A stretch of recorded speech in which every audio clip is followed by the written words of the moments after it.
자, 해서 이렇게 표현을 할 수가 있어요. 여러분들이 잘 한번 보신다고 하면 이 안에 여러 가지 내용이 있으니까 한번 보시면은, 자, 외국으로부터 어떠한 물품, 즉 선박 항공기에 이것을 적재해서 우리나라에 도착을 하게 되면 이것을 아무데나 장치를 해서는 안 되고 보세구역이라고 하는 곳에 장치를 해야 되는 겁니다. 그래서 이렇게 외국으로부터 우리나라에 반입된 물품을 수입 물품이라고 얘기를 하고요. 이 수입 물품에 대해서 국가에서는, 즉 과세관청의 세관에서는 소정의 관세를 부과 징수를 한다라고 하는 것이 관세법의 기본이에요. 여기서 모든 것이 이루어진다, 이렇게 얘기를 할 수 있어요. 그럼 보세구역이다, 관세법을 공부하지 않은 그러한 수험생의 경우는 여기서부터 막혀버려요. 보세구역 뭐냐 그게.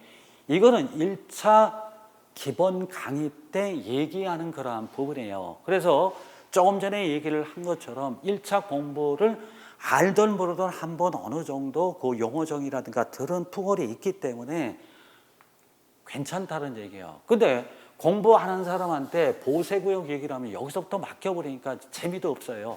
재미도 없고 뭐 하기 싫은 그러한 부분이 되는 거죠.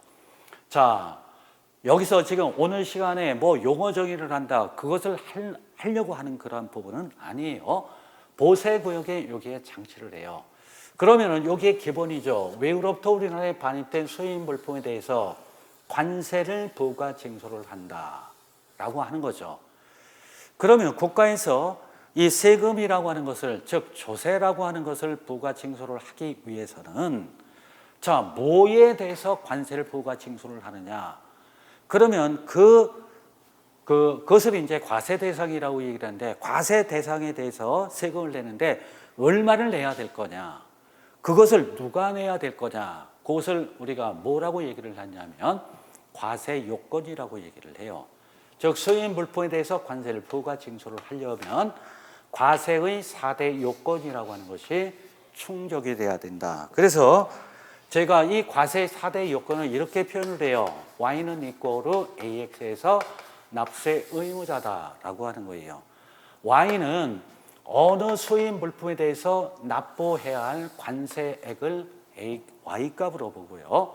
요 A값은 뭐로 보느냐면 세율로 보는 거고요. X값은 두 가지로 봐요. 과세 물건, 과세 표준, 요 두 가지로 봐요. 그래서 외국으로부터 우리나라에 반입된 수입 물품에 대해서 납부해야 할 관세액은 그 물품에 대한 세율하고 그 물품에 대한 과세 표준, 즉 이제 과세 가격 결정이라고 하는 거죠. 과세 가격만 알면 곱해버리면 쉽게 관세액이 산출이 되는 거예요.